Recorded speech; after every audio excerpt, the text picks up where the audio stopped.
Alright, so the third piece of the puzzle here in the qualification is whether or not they have the ability to sell.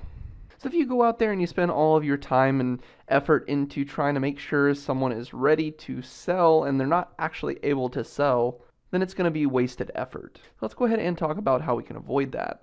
Alright, so the issues we're going to be discussing is number one, are they the owner? We're going to be talking about what debt is. We're going to talk about who they need to consult, ready to sign, and are there any other issues. So the first one here is, are they the owner? So this seems pretty simple, but it actually is a very common issue.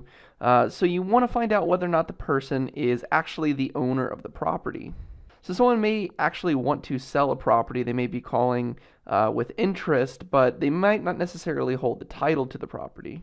So before you move forward, you want to make sure that you determine whether or not that person is the actual owner or not, and whether or not they hold the title. And the next question that you need to ask is, what is the debt? Talk about the liens. So most times, while it does seem like a sensitive topic, most people shouldn't be too worried about discussing the debt. They should be able to just give you an honest answer of what is owed. If they have any issues discussing the debt, that could just mean that they haven't gained your trust yet. And so when you're asking about the debt, you don't have to necessarily word it just outright as in, what's your debt? So when you ask this kind of a question, you want to make sure you're not asking it in a threatening way. Instead of asking just directly what the debt is, you can kind of word it like, oh hey, I've just been trying to do some research, but I haven't had a chance to find out what the debt is on that property. Do you know what that debt is? And the next question that you're going to need to ask is who they need to talk to. So often people will say that they're the decision maker.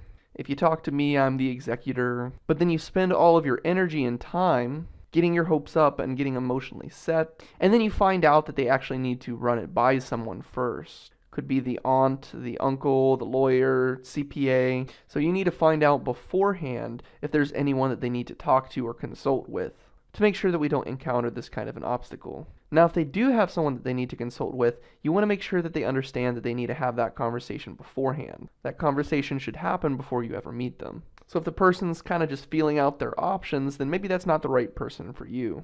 So the next question that you'll need to make sure you determine an answer to is whether or not they're ready to sign. You want to find out if you give them a time and date, are they ready to sign right now? So if I was to come out next week, are you able to sign, or is there still someone that you need to consult with? And so here we can look at some other issues. So we've already touched on this, but you want to make sure again that you know if there's anyone else that needs to be involved in the decision-making process. So if you ask this question, it's going to help you to determine whether or not this person is truly ready to sell, or if they're going to just waste your time or not.